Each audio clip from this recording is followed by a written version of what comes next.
I'm pissed, I'm 16, and no matter what I do, I cannot get tan. And being tan was super important to me because I was trying to stay with the cool kid group. And I thought if I could be tan like my blonde-haired, blue-eyed friends, that it would make a difference.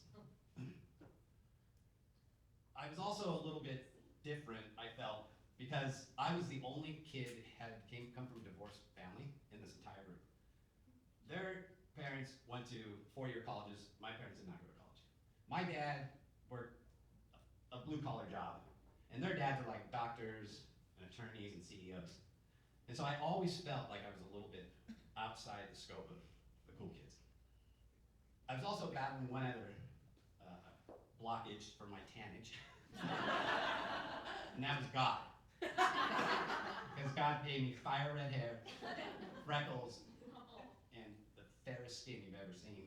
And then had the nerve to place me in probably the worst city on the West Coast for a kid like me, Laguna Beach, California. But luckily for me, my best friend Ken, who grew up also in Laguna Beach, obviously, but he grew up in Arch Cape, which was the most exclusive neighborhood in Laguna. Ken came from real money. Ken had a pool and a tennis court in his backyard, and didn't have a job, and often had lots of money in his pocket. If he wasn't the leader of the cool kid group, he was definitely near the top. And by proxy, I sort of got to come along with him because he was my best friend. I needed to come up with something for myself. My dad and his new wife of 3 months, who, by the way, was 6 years older than me. I wasn't sure if I was supposed to call her stepmom or stepsister. I was so confused. Told me they were going out of town on the weekend. And they would leave Thursday and they'd come back Sunday at 10 a.m. Perfect. I'm gonna throw a party at my dad's house. Which is absolutely absurd of me to think that. I didn't get away with anything as a kid. And the idea that I was gonna have people at my house drinking and partying and I was gonna get away with it was insanity. But the stakes were high. Let me introduce you to the core group of people that were coming to this party. Of course, my friend Ken, best friend. Ken's girlfriend, Liza, blonde, blue-eyed, tan year-round, rich, cheerleader. Chuck and his brother Danny. Chuck, picture surfer dude with glasses. And his brother Danny was old enough to buy us beer. We need beer. Danny's coming. And then, of course, I have to invite Shelby, also blonde-haired, blue-eyed, cheerleader. Shelby is the most responsible teenager I know. And since Ken and I are such knuckleheads at the time, it's really good to have somebody like Shelby, especially at a function like this. So, the party was about to start. I was so excited, and I'm not gonna lie to you, it took me a little while to figure out what I was gonna wear that night. I was so excited, and also super, super anxious, like super anxious. Chuck and Danny showed up at 5:30 with a keg of beer, and the rest of my guests showed up. We got some beer, and they said, let me give you a tour of my dad's home. And as we got into the dining room, Chuck made a dead line for my dad's liquor cabinet. Chuck, no. No, my dad is the most anal retentive person you'll ever meet. One time, I grabbed a screwdriver out of slot 4 in the garage, and I forgot to put it back. And my dad lost his fucking mind. I thought for sure I was gonna have to hire an attorney to defend myself. So Chuck, no, off limits. We go into the kitchen, grab some pizza, head out to the patio. We get there just in time to see the sun setting over Catalina Island. There's a perfect breeze, getting a little drunk. Ken lights a joint, getting a little high. And I'm thinking, it's perfect. It's all working out. Then I hear the front door slam. And I turn around, and there's 4 kids standing in the entryway of my dad's home. I recognize the kids, but I have no idea who they are. I stand up, and as I'm walking towards them, I say to myself, keep your fucking shit together, man. This is your night, do not blow it. Just keep it together. So I turned into a host. Welcome, I'm Steve, welcome to my dad's home. He's anal retentive, just let you know. The beer is in the garage, food in the kitchen, make yourself at home.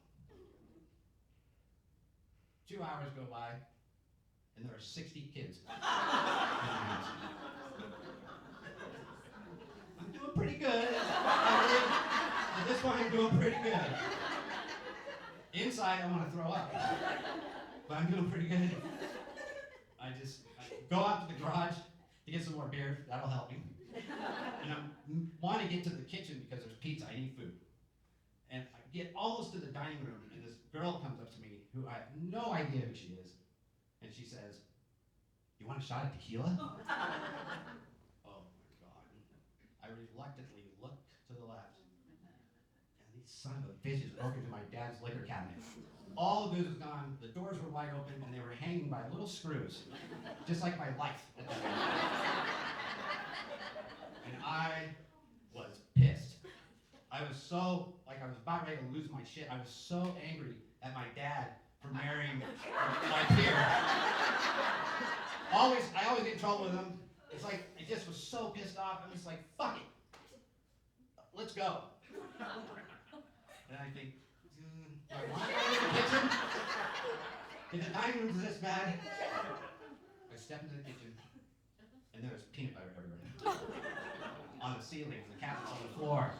It looked like somebody murdered that pig. Whatever. So I step over this big blob of peanut butter, and I'm going towards the pizza. And I see a group of hyenas dressed like teenagers with forks in their hand. And I can't really tell what they're doing, and I look around. They're eating the top of their wedding cake.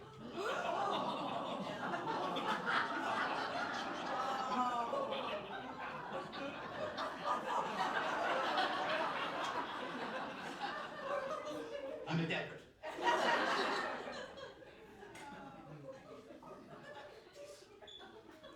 Trying to keep my shit together. And I'm just getting drunk now. I'm on my way to the garage. Shelby grabs me by the arm, pulls me into the bathroom, grabs me by the shirt. "You have to shut this down." Like, I'm not shutting this down. This is my night. This is a big night for me. I'm not shutting this down. And then I hear the needle on my dad's hi-fi stereo slowly scratching across Cheap Trick, making this horrible sound. And the entire house goes dead silent. Ken, at the top of his voice, says, "You all need to get the hell out of here. The cops are coming. You have 30 minutes to clear this house out." I step out of the bathroom, and I see, I don't want to call them kids, but they're terrible people running out of my house like rats jumping off a drowning ship. But the difference with these rats is that they were taking shit with them. Tequila bottles, vodka bottles. One kid had the rest of the cake in his hand. And then some knuckleheads running at me with the blender from our kitchen. I just grab it from him. I go, "What the hell's wrong with you? Get the hell out of here." It was a disaster. And they cleared out, and it was just the core group. I sit down at the on the couch, and I don't even really know what I was thinking at that moment, but I looked outside, and I'm like, 3 hours ago, I was right there. Everything was perfect. And now my dad's house is destroyed, and my life is over. But I had two distinct thoughts. One, hell yeah, what a great night, man. Party, it worked, it was good. And then my second thought was, I'm definitely gonna need an attorney for this one.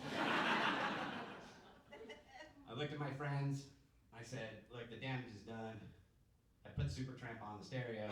I grabbed as many solo beer cups I could do. I said, "I'm going out there and I'm gonna get drunk." When I woke up in the morning, I came downstairs, super hungover.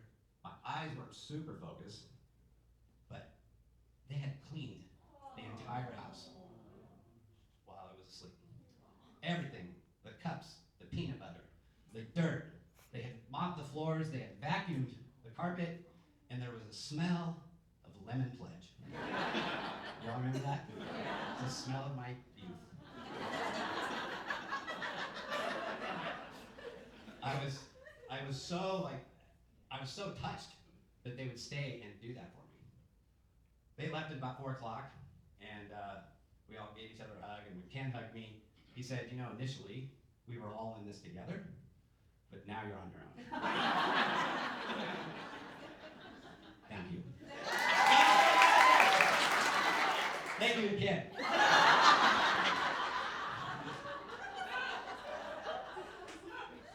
I can't quit it. So they leave, and I pace around the house, feeling sick and anxious because, you know, my dad's coming home with her. And so I put myself to bed. I just can't deal with it. I toss and turn. Eventually I fall asleep because I'm woken up by the garage door opening. I didn't need to look at my clock because we all know what time it was. It was 10 a.m. Steve, get your ass down here.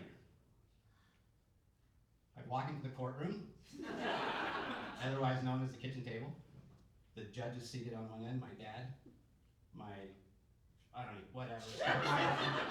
her, sitting there, and the defendant, me, is at the other end. And he says to me, do you have anything to say for yourself? And I thought for a second, like, maybe this time, I can get him to have some compassion for me. Like, maybe he'll remember some dumb shit he did when he was 16, and he'll be lenient on me. So I said to him, look, I just invited 5 people over. Before I know it, there was 60 people here. I had no idea what to do. It got out of control fast. Did the best I could. I needed a victory, is what I told him. I need to be in this friend group. Like, it's so important to me. I needed a win. I sat there. You're grounded for 6 weeks until school gets out. And after school gets out, you're going to get a job. And you're going to pay us back for all the damage that's been done.